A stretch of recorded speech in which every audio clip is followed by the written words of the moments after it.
Okay, hello Cloud Gurus. How y'all doing? Welcome to the security chapter.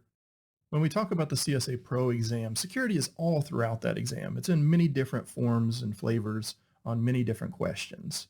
But specifically, we're going to focus on a few items in the blueprint. We're going to talk about the cross-account authentication and how we manage security in complex environments like multiple accounts and federation. And then for new solutions, we're going to have to evaluate what sort of security practices we're going to have to implement so that we can meet our requirements. And then the same with existing solutions. Maybe we need to increase or improve security to meet compliance requirements. And those are some of the things that we're going to review in this security chapter. Let's get started. Something that figures in pretty prominently into the security model is our old friend, the shared responsibility model. And this figures in because the customer has a lot of responsibilities under this model. From the client-side data to the server-side data, and the networking, all the way up to the data that lives in the customer's applications. Now there's a pretty core concept of security called the principle of least privileges. That just means that we're going to give users or services only the access they need to do their job and nothing more. And in some cases, we only give it to them when they need it and then take it away when their job's done. Now, there are a few security facets that you should be aware of. First, we have the concept of identity, and that's just really who you are. Examples of this are root account users or IAM users. Then we have authentication. Can you prove that you're who you say you are? And examples of this are multi-factor authentication or maybe a client-side SSL certificate. Then we have authorization. Are you allowed to do this thing? And in AWS, that's implemented in things like IAM policies. Then we also have trust. Do other entities that I trust also trust you? And examples of this are cross-account access or maybe web identity federation. So let's take a look at some typical components of a security setup.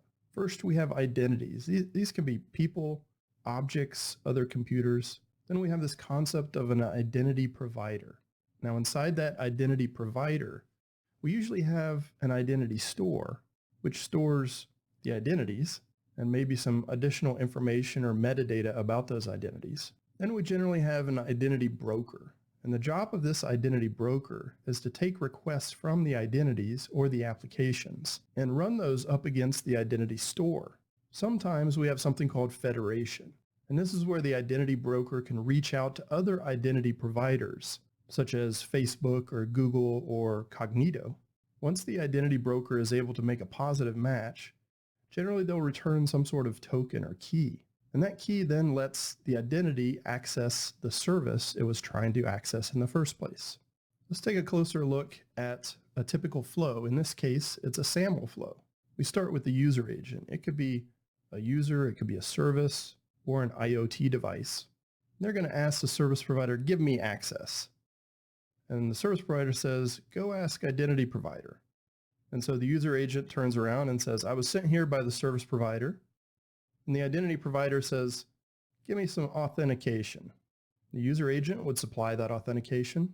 Maybe it's in the form of a password or a SSL certificate. The identity provider checks that authentication and says, yep, this person's good, let them in. Then the service provider says, okay, come on in.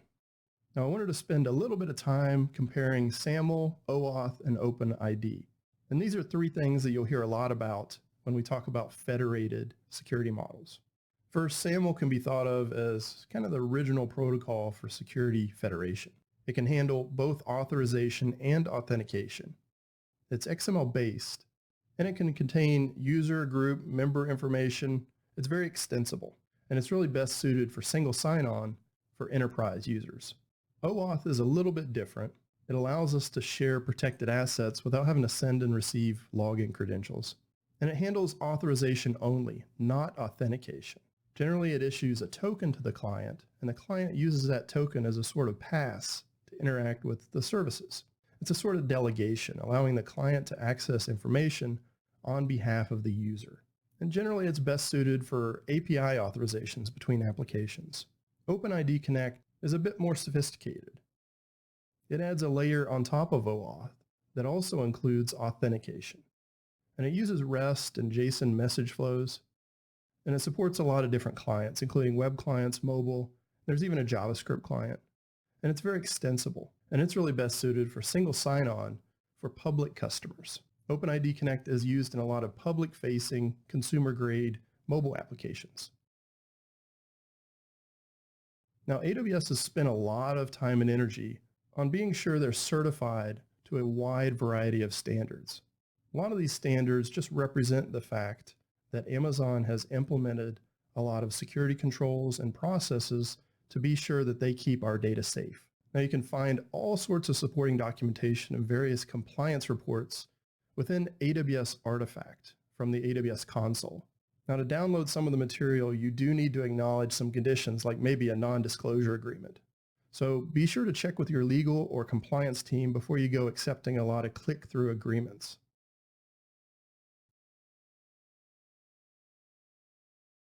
Let's talk about multi-account management. Now, most large organizations are going to need multiple AWS accounts for a variety of reasons. One could be segregation of duties, could be due to cost allocation, or maybe they just want to increase the agility and delegate more tasks down to a lower level of the organization. But before we go creating a bunch of accounts, we really need a strategy or some methods to be able to properly manage and maintain them. And some of the questions that we should be asking our clients to determine if they need multiple accounts are, do you require administrative isolation? Sometimes some organizations want to isolate certain parts of their organization for security reasons or regulatory reasons.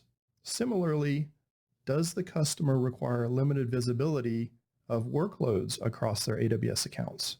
Maybe we want to minimize our blast radius. Let's say, for example, a large international company has a business division that does a very controversial activity. And maybe they've been the target of an activist hacking group in the past. So we would probably want to wall off that part of the organization so it minimizes the risk to the other parts of the organization. And then finally, do you also require strong isolation of recovery and auditing data? So are we subject to some very strict regulations where we have to ensure that our auditing logs are completely indelible? Now, AWS provides several tools that we can use for account management. First and foremost, it has something called AWS Organizations.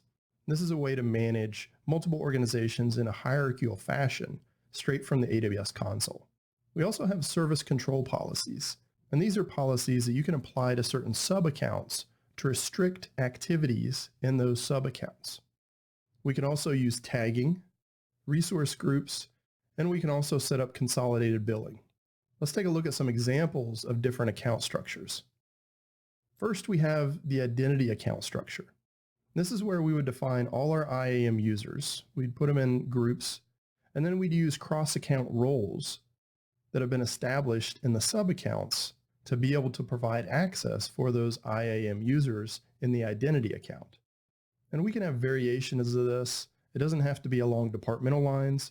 It could be along deployment environments or geographies.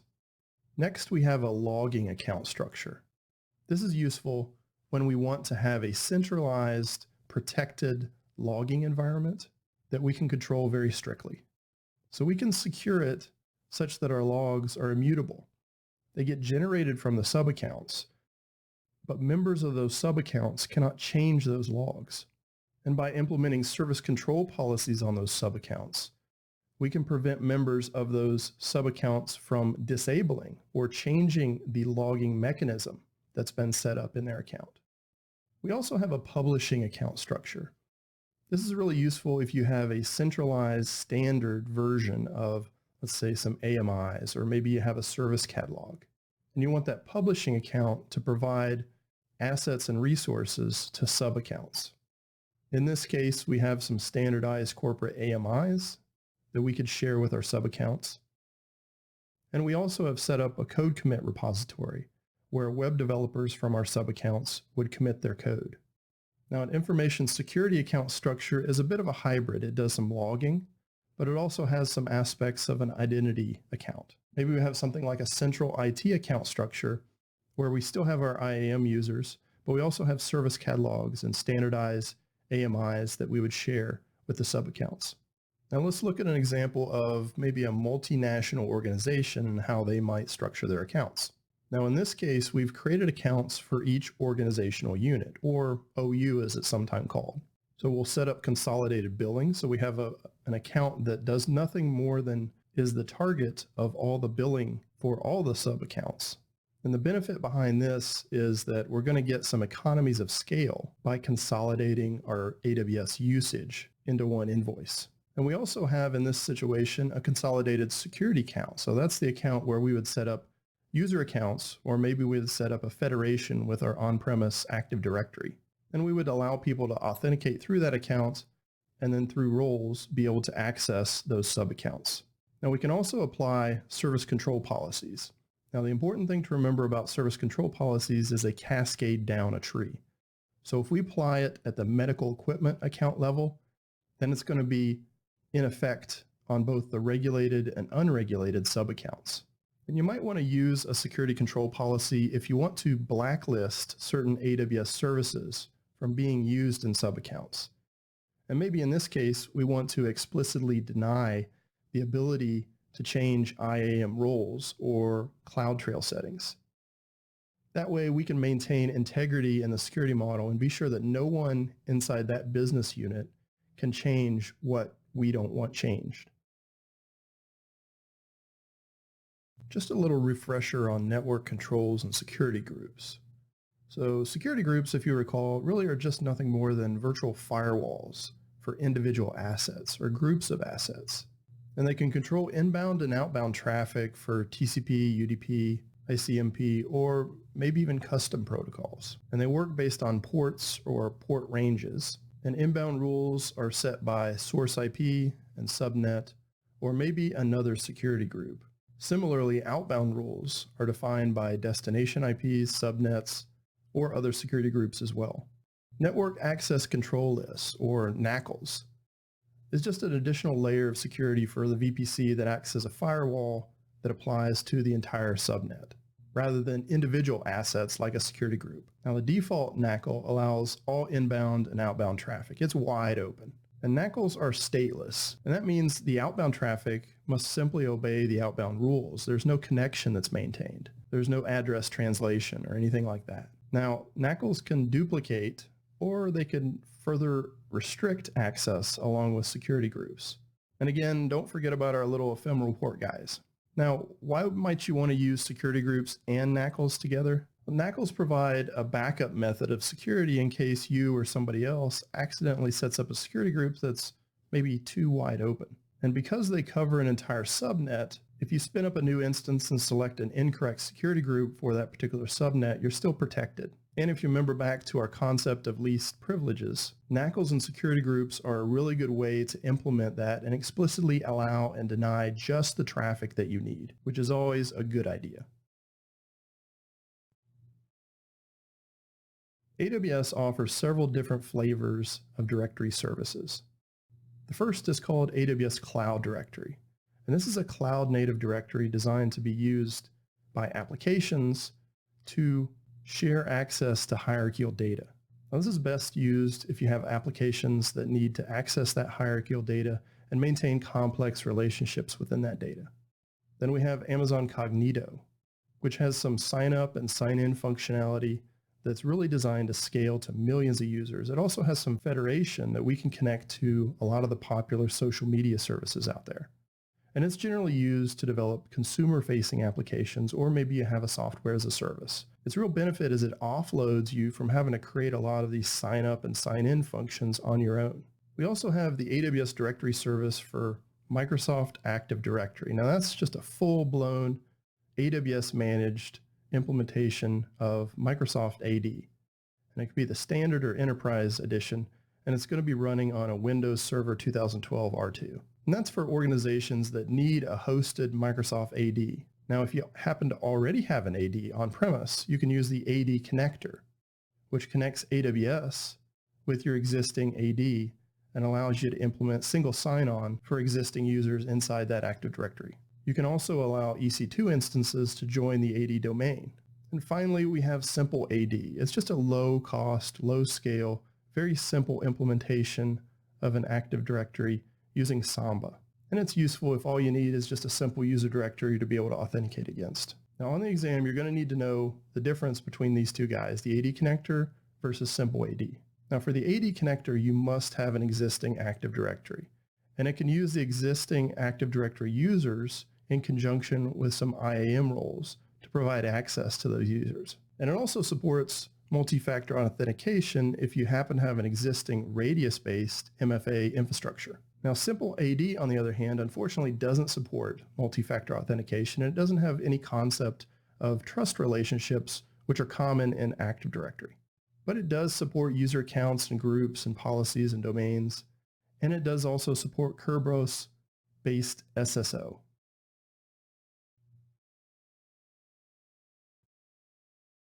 Let's do a little bit deeper dive in the credentials and access management components. Now, because you're already experienced with AWS, you should already know what IAM is and what its components are. You should know the difference between users, groups, roles, and policies. And you should know the difference between a resource-based policy versus an identity-based policy. Now, if you don't know how to read JSON, I would spend some time learning how to read it. It's not too difficult, but it's used very extensively in a lot of the AWS services, and especially in policy definition. And you should also know this concept of services and actions and resources and how they play into IAM policies. There's a service in AWS called the Security Token Service, and it's a pretty handy service. It allows us to temporarily grant credential access to applications or users. And we can source those credentials from IAM, but we can also source from one of the federated options we have. Now, in contrast, Cognito is more designed to be used in mobile applications, and the Cognito SDK already has a lot of this security handling built into it. So let's take a look at our typical security flow here. We have an application. We're going to make a request to the identity broker. That identity broker is going to turn around and in this case, look at our Active Directory. And we're going to authenticate against that. And we're going to fetch the authorizations.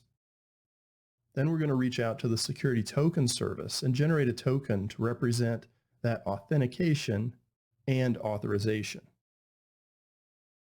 And we can hand that token over to our application, which then uses it to access a variety of AWS services if that original account had access. Now, as I said before, we can also use federation here and still generate a token provided that we authenticate properly against one of those federated identity providers. So we can look at this in practice. There's a web identity federation playground that AWS provides. Now, I blurred out all the sensitive details here, but this is an example of where I was signing in to my Google Plus account. And then Google came back with an authorization token, shown here in green.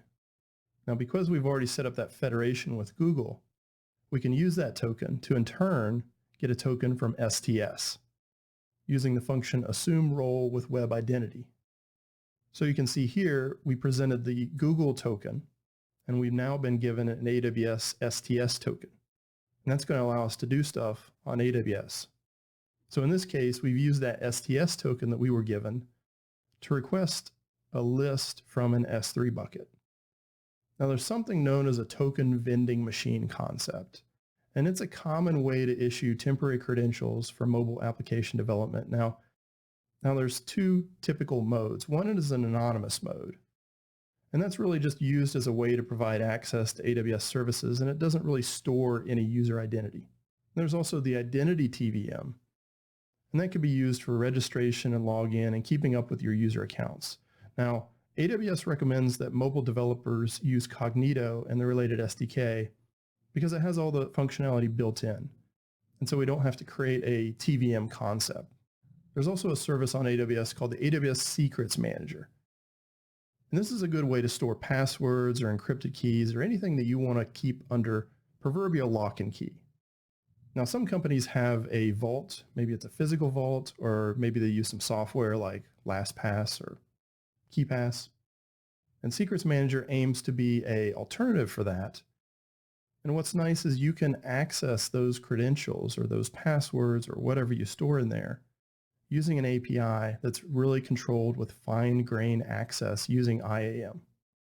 A neat feature of Secrets Manager is that it will automatically rotate your RDS database credentials for MySQL, PostgreSQL, and Aurora. And it's certainly better than hard coding our credentials in scripts or applications. This is one of the earliest forms of encryption used by the Spartans around 700 BC. The Siddeley, as it's called, consisted of two identical diameter wooden rods around which a length of leather was wrapped. And a message would be written across the leather, and then the leather strips would be sent to the holder of the second rod. And anyone else without the exact diameter rod wouldn't be able to make out the message. And this is a good example of symmetric encryption. The same key, in this case the same rod, was used at either end to decrypt the message. Well, just like today, back then, encryption was susceptible to brute force attacks. Other armies would quickly discover that they need only to have a variety of rods of varying diameter to eventually find the correct rod and decrypt the message. So the Siddeley was pretty short-lived in the history of encryption. We're going to talk about two states of encryption now. One state is encryption at rest. The other is encryption in transit. Now, encryption at rest just means that the data is encrypted where it's stored, like on an EBS volume or S3 or RDS database, or even in an SQS queue while it's waiting to be processed. Now, encryption in transit is making sure the data is encrypted as it flows through networks or from application to application. And we can do this using techniques like SSL or TLS for HTTPS, or if we use IPsec for VPN connections. Amazon provides us a very interesting tool called Key Management Service. And its purpose is to store and manage and audit keys, encryption keys. And it's very tightly integrated into many AWS services like Lambda, S3, Dynamo, and so forth. Now, you can import your own keys or have KMS generate them for you. And you can also very finely control who manages the key and who accesses the keys via IAM users and roles. Now, what you do to those keys is audited using CloudTrail. Now, it differs from Secret Manager as that KMS is purpose-built for encryption key management, whereas you can store anything in Secret Manager. And it's also been validated by many compliance schemes like PCI DSS Level 1 and FIPS 140-2 Level 2. Now, if you need something more robust than KMS, then Cloud HSM is where you would go. It's a dedicated hardware device that's single-tenanted, meaning that you don't share that device with anybody else. And it must be located in a VPC. And unfortunately, it doesn't integrate natively with a lot of the AWS services like KMS does, but rather it requires you to custom write applications to use it. But you can use it to offload the SSL responsibilities from a web server. It can act as an issuing CA, and it also works with Oracle databases to enable TDE. Now, there are two versions of Cloud HSM. There's the classic version, which is based on a SafeNet Luna SA. And then there's a current version. Now, the classic HSM costs you an upfront cost of $5,000. And that's because AWS was buying this device on your behalf and putting it in a rack. And if you wanted high availability, well, you had to buy a second device. And as far as FIPS 140-2, it was only level 2 certified. Now, for the current version of Cloud HSM, you don't pay any upfront cost. You only pay per hour that you use it. And it's clustered by design. And it also supports FIPS 140-2 level 3. Now, the differences between the Cloud HSM and AWS KMS are something you might want to pay attention to. Now, Cloud HSM is a single tenant HSM, whereas AWS KMS is multi-tenant. And for Cloud HSM, you're pretty much on your own as far as durability. You have to either get another device or you have to design around the failure of potentially a AZ or a region, whereas KMS already has high availability built into it. Now, if you have a Cloud HSM, the customer manages the root of trust. But if you're using KMS, then AWS manages that root of trust. And Cloud HSM is broadly supported by third parties, whereas KMS is broadly supported by AWS services. Now, transitioning to encryption in transit, we're going to talk about the AWS Certificate Manager. Now, the AWS Certificate Manager is a service that lets you provision, manage, and deploy public or private SSL TLS certificates. And it's directly integrated into many AWS services like CloudFront and ELB. And you can generate free public certificates, which is kind of nice because formerly, if you wanted a public SSL certificate, you had to go to a registrar and usually pay some money, maybe a couple $100 even, to get a public certificate. With AWS, it generates one for free and you can assign it to your AWS assets.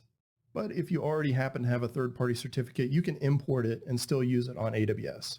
Certificate Manager supports wildcard domains, and so that means that you can set up a certificate that covers many different subdomains. So maybe it's www.domain.com as well as cdn.domain.com. You can have one certificate that supports both those. And Certificate Manager takes care of the renewals. And you've probably gone to very prominent websites and you've gotten this awkward message about the certificate being expired. And so you don't have to worry about those embarrassing certificate expired messages for your customers. Now you can also create a managed private certificate authority as well for internal and proprietary services if you want to create your own certificates.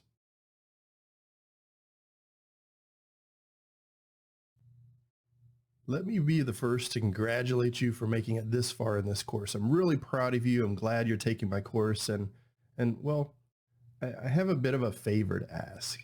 You see, I've come into a lot of money and I myself can't move it out of the country because it may raise suspicion. So I really need somebody else to help me. And all I really need is for you to send me your bank account information and maybe $2,000 to cover the taxes. And I promise you, I'm going to split it with you 50-50.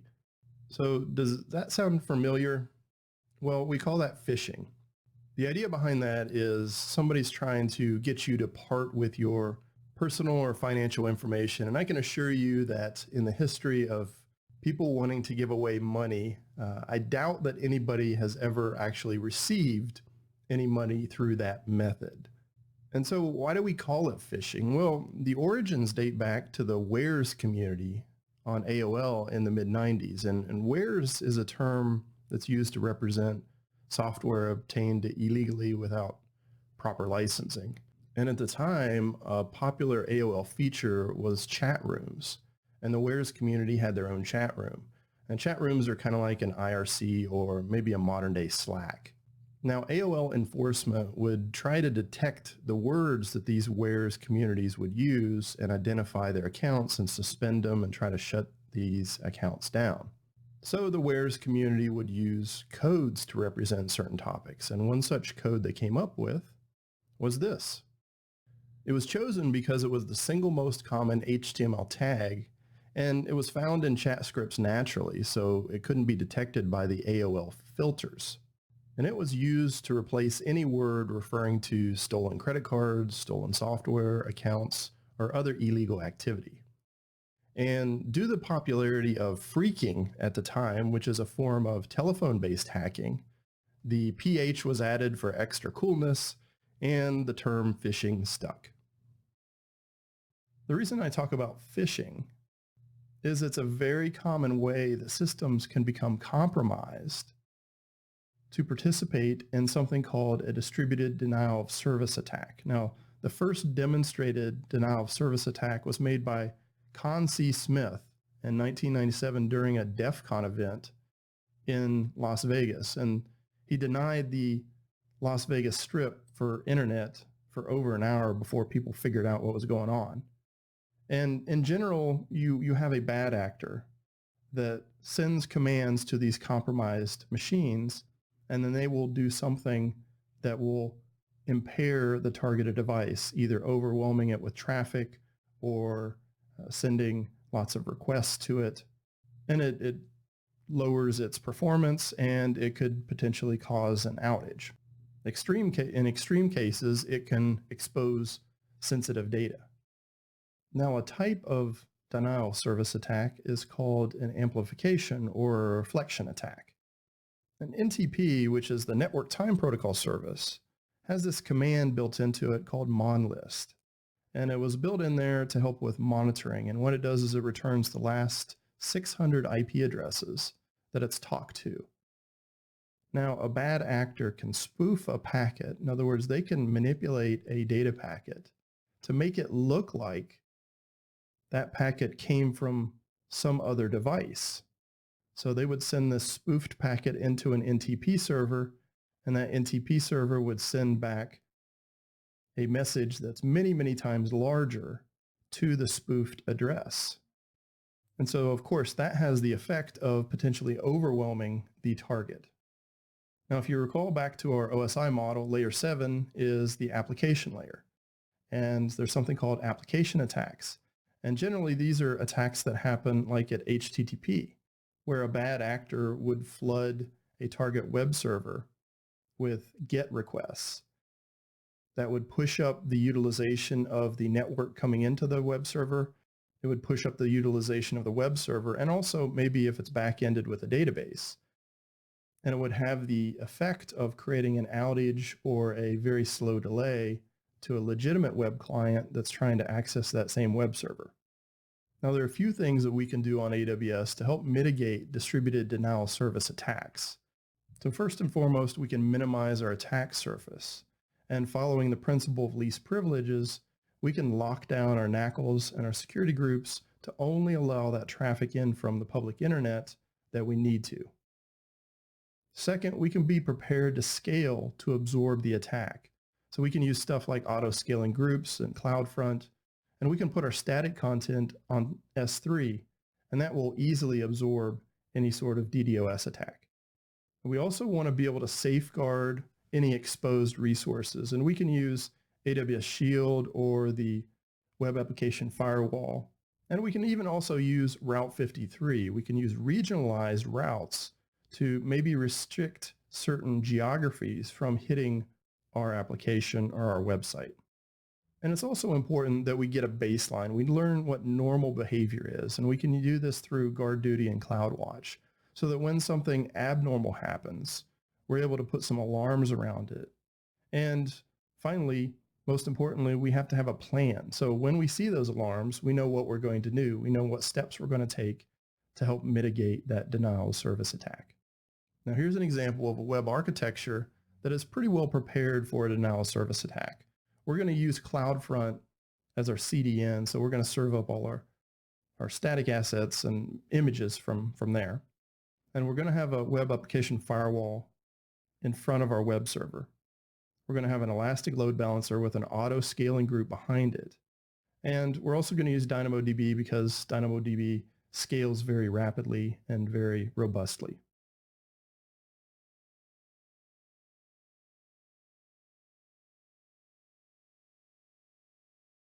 Let's talk about intruder prevention and detection systems. Now, an intruder detection system usually watches the network or systems for any sort of suspicious activity. It's generally more reactive or passive. It might scan systems for vulnerabilities, or maybe it sees some suspicious activity about somebody repeatedly missing passwords or incorrect passwords, and then it can alarm somebody.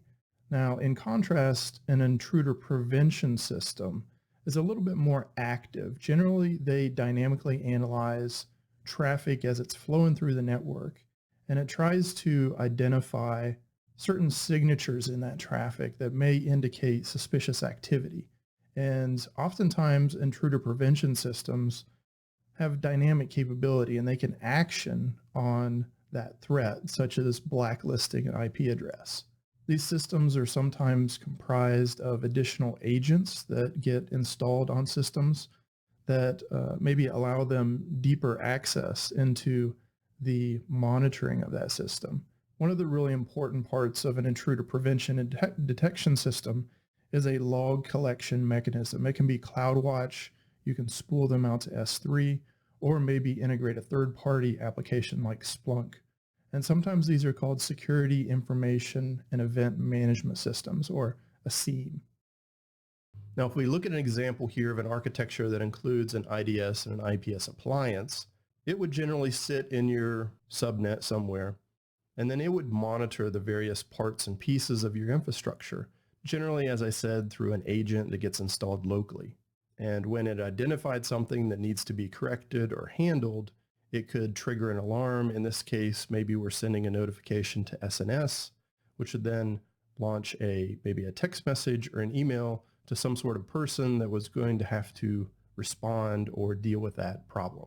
Now, it's important for you to know the difference between CloudWatch and CloudTrail because, in fact, they are different and they serve different purposes. CloudWatch is really designed to log events across AWS services, whereas in contrast, CloudTrail looks at just the API activity across those AWS services. So think about CloudWatch more in the operations sense and CloudTrail more in the activities sense. CloudWatch is generally a higher level, more comprehensive monitoring and eventing engine, and CloudTrail is much more low level and much more granular.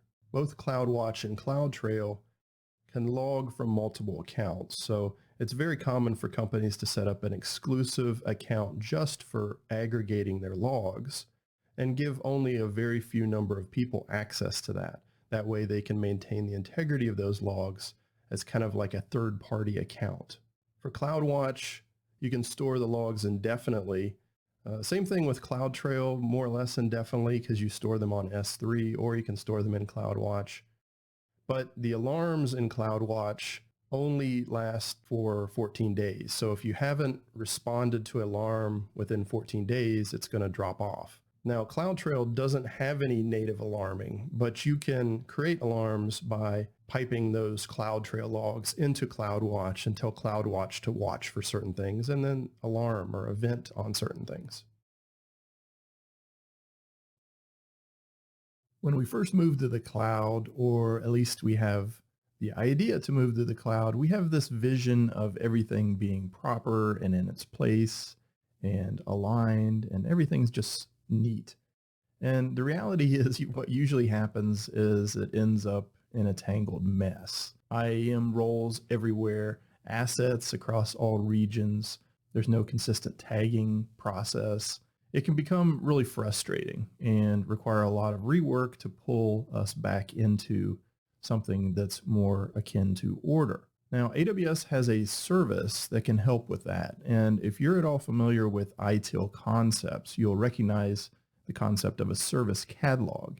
And the idea here is that a IT organization, usually a centralized IT organization, can put together certain services that a end user base can go out and consume or subscribe to as easy as like a push button.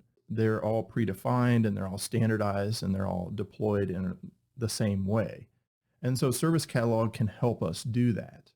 And it's going to appear on the exam, so you should probably know a little bit about it.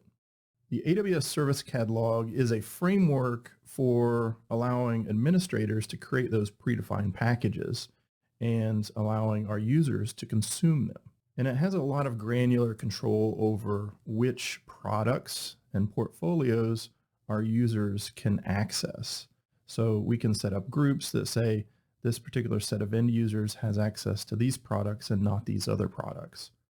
And it makes use of adopted IAM roles so that the users don't need the underlying security required to deploy those solutions. And this is huge because what this means is that I don't have to manage the individual IAM rights and roles for individual users.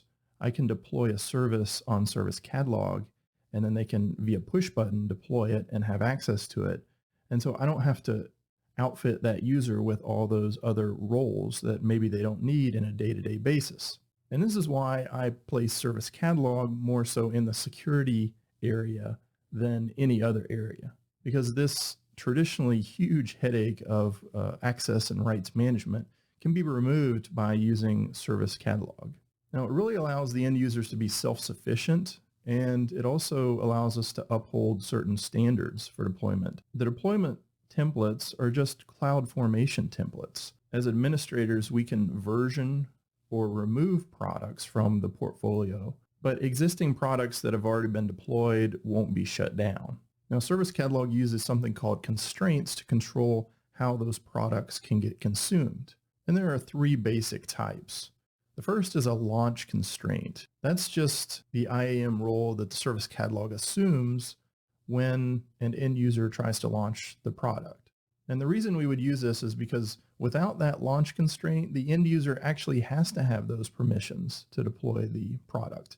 Maybe it's a LAMP server, for example. So by using a launch constraint, I can allow that end user to deploy a LAMP server without having to give that user a bunch of different permissions that maybe they won't need once that LAMP server is up and running.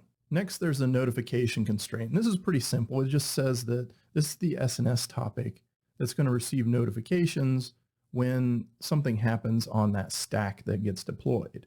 And that's pretty straightforward. Then we have the template constraint. And this is very useful because it allows us to almost create kind of a quasi-wizard when a consumer or a user is trying to deploy our product. So we can ask them questions, and that kind of decides how we provision the product. For example, maybe we ask them a question of, are they going to be storing personally identifiable information on this data store or whatever?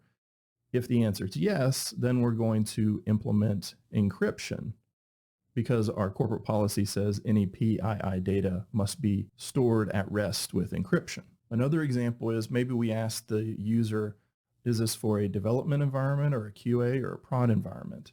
And maybe if it's for a development environment, we just only allow certain instance sizes because anything larger would be just totally oversized and a waste of money. Now, service catalogs are also very useful in a multi-account environment. So in a multi-account environment, you can share a service portfolio with another account.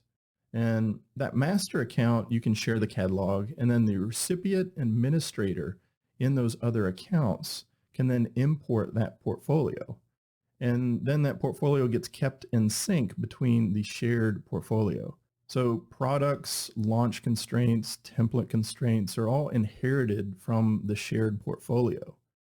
The recipient administrator can also add to that shared portfolio by creating a local portfolio. And they can add additional launch constraints or template constraints to maybe make the criteria for launching this more restrictive. But the cool thing is that the products always stay in sync. So if we come up with a new version of a deployable LAMP server and we deploy it in our shared portfolio, it automatically cascades down to those portfolios that have been imported in other accounts. Now, one thing that is not inherited is the IAM users and groups and roles. The recipient administrator must add users and groups and roles to the portfolio so that those users in that account can access it.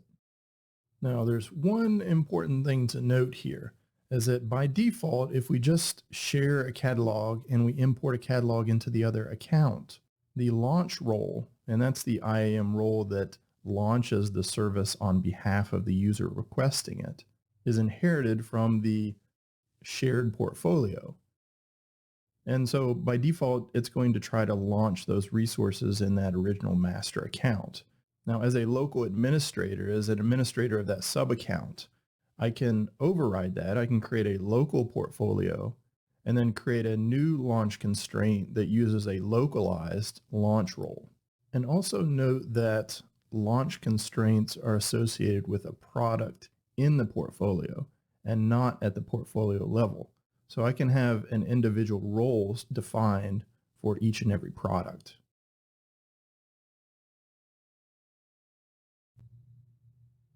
As far as multi-account management, you're going to want to know the difference between the different models and the best practices for cross-account management. You should know how roles and trusts are used to create cross-account relationships and authorizations.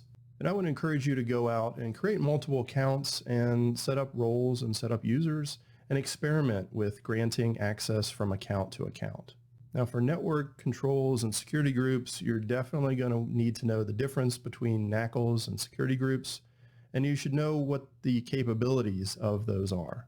Know that NACLs are stateless, And definitely get some hands-on NACLs and security groups to really reinforce your knowledge.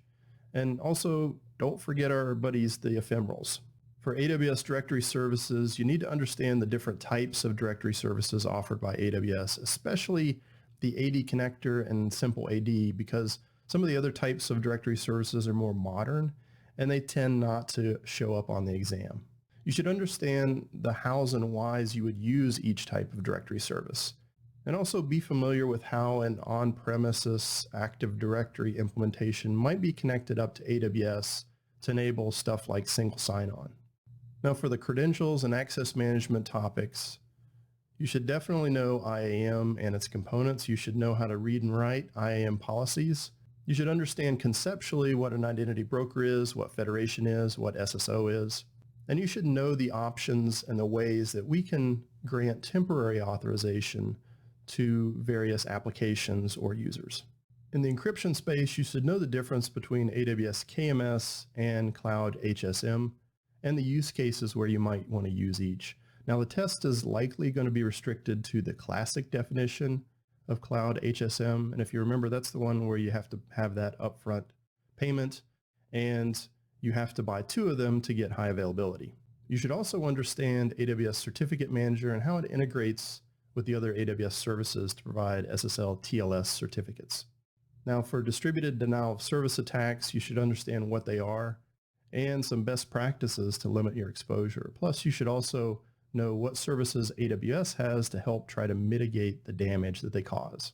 For intruder detection and intruder prevention, you should understand the difference between IDS and IPS systems and know what AWS services can help. And most definitely, you should know the difference between CloudWatch and CloudTrail. For Service Catalog, know that it can be used to deploy assets without having to give users specific rights, and also understand how it might work in a multi-account scenario.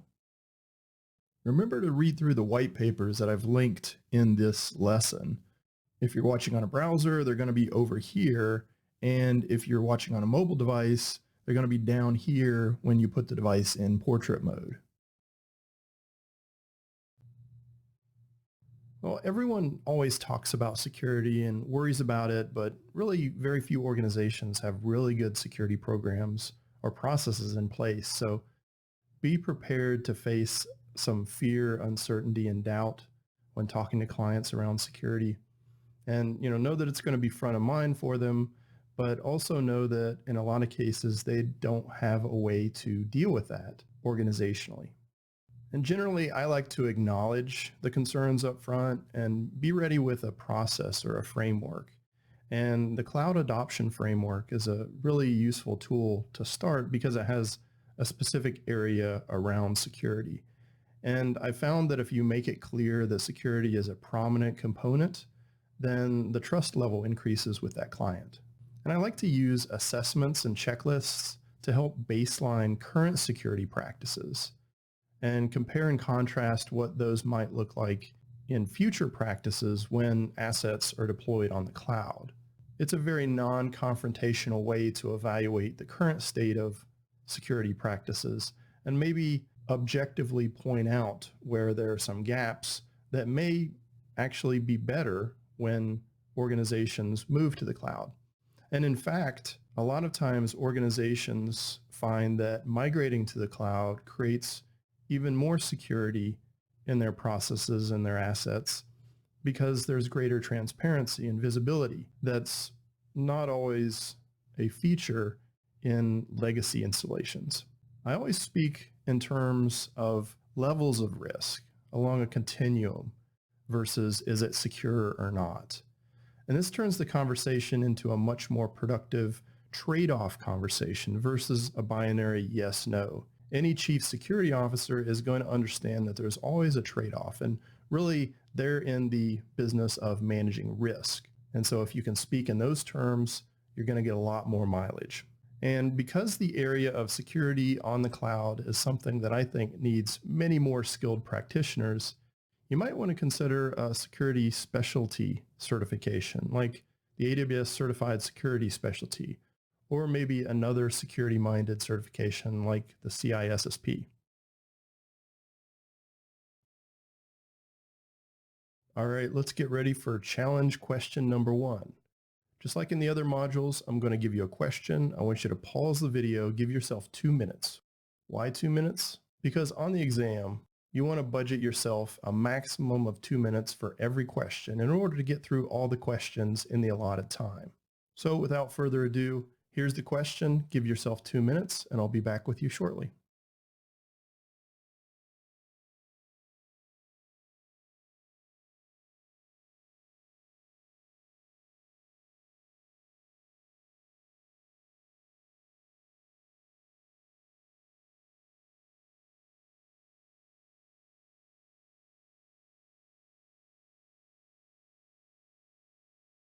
Okay, I'm back. And have you formulated your answers? Go ahead and lock those in if you haven't already, because we're going to walk through this question. Well, first of all, what I like to do is pull out the pertinent pieces. They want a way to centrally manage sub-accounts, and they also want to leverage their IT organization as a sort of shared services standardization. But they also want to leave the regulatory and compliance requirements within each business unit. So this question requires you to know the different types of accounts that can be set up and what they offer. So if we recall back to the conversation around the different functions of accounts, we have a few different options here.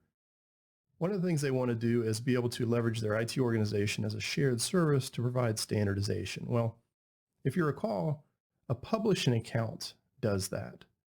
So if we were to implement a publishing account structure centrally, that would fulfill that requirement. Now, similarly, they want to be able to manage access to those sub-accounts centrally. So again, we'd be looking for something central, and implementing an identity account structure centrally would do that. And then finally, they want to keep the regulatory and compliance requirements localized as much as possible. And generally speaking, when you're talking about regulatory and compliance requirements, there's a very strong logging component. So in that case, we would probably want to implement a logging account structure locally within each business unit. Now, you may be tempted by the word compliance to pick compliance account structure. Well, the problem is this isn't a real thing. It's not a real account structure as defined by AWS's documentation. So we can pretty quickly eliminate G and H from consideration. So the answers that I would choose here are A, C, and F. And here's how it might look in practice. So we have our consolidated security. We have maybe the root account or the holding company that serves as that shared service. And then you can see we've created a logging account and attached it to each one of the business units.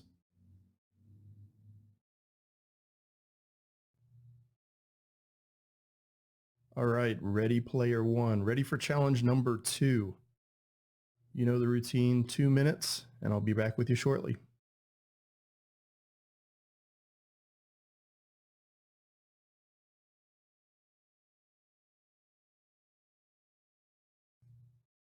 Okay, I'm back. If you haven't done it already, go ahead and lock in your answers. We're going to walk through this question. So the first thing I'm going to look at when I look at this question is, what is the real question being asked? And in this case, we're being asked to recommend some things. Doesn't necessarily mean we're asked to implement some things. So we can start going through these. We can do it in any order we want to. I'm going to start from the top. So A says we can use SageMaker to develop a classification model from our CloudTrail history. And we can watch the CloudTrail logs through CloudWatch and make predictions in Lambda functions. Well, you could do that. You could create a machine learning model that tries to watch CloudTrail history. The problem is that to create a decent machine learning model, you need a lot of training data. Sometimes that takes a lot of time, and it doesn't seem like in this scenario we have a lot of time. So I don't really like this. This seems like a very slow way to go about solving the problem. So I'm not going to recommend that we do option A. So option B says that we can use AWS config rules and use some Lambda functions to try to close up some of those gaps. That sounds like a pretty decent idea. It's event driven, which is something we like. And this should be possible within the bounds of the situation that they're facing. Now, if we move on to option C, we want to ensure that no backdoors were installed during the previous breaches. And so we're going to immediately migrate all the production servers to a separate AWS account in a different region. I don't know that this is going to do anything at all. Just migrating these instances or services to a different region isn't really going to help us. So I'm going to eliminate C. I don't like that one at all.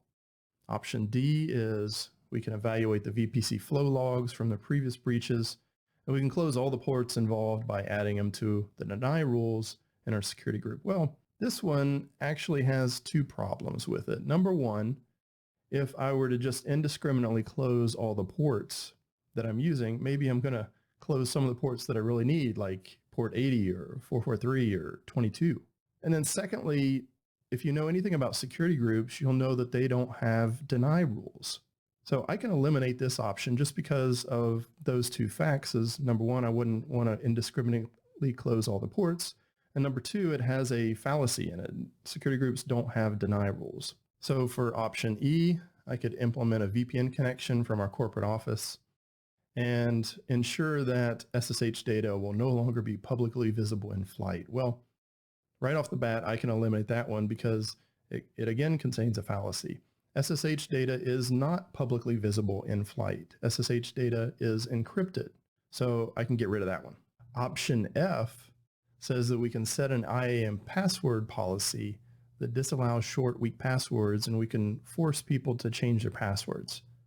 You know, I don't know about you, but I can't for the life of me see why this wasn't done the first time they had a breach, because this is just one of those very simple things that's easy to implement, and it can probably have avoided one of their second breaches because they seem to be involved around weak passwords and security credentials. So I like option F. So option G says we can enable Cognito's risk-based adaptive authentication and protection for all IAM users to prevent weak passwords. Well, if you know about IAM and you know about Cognito, they're two separate things. Cognito has user pools that keeps up with user accounts. IAM has its users that are its own thing, and they don't overlap. So Cognito's users are separate from IAM users. So this doesn't really make even any sense. So I'm going to eliminate option G. Now option H here says a bunch of stuff. None of these things I think are going to give us any benefit. This is just an example of cramming a bunch of buzzwords together to try to create a distracting option for us. The options that I like are B and F.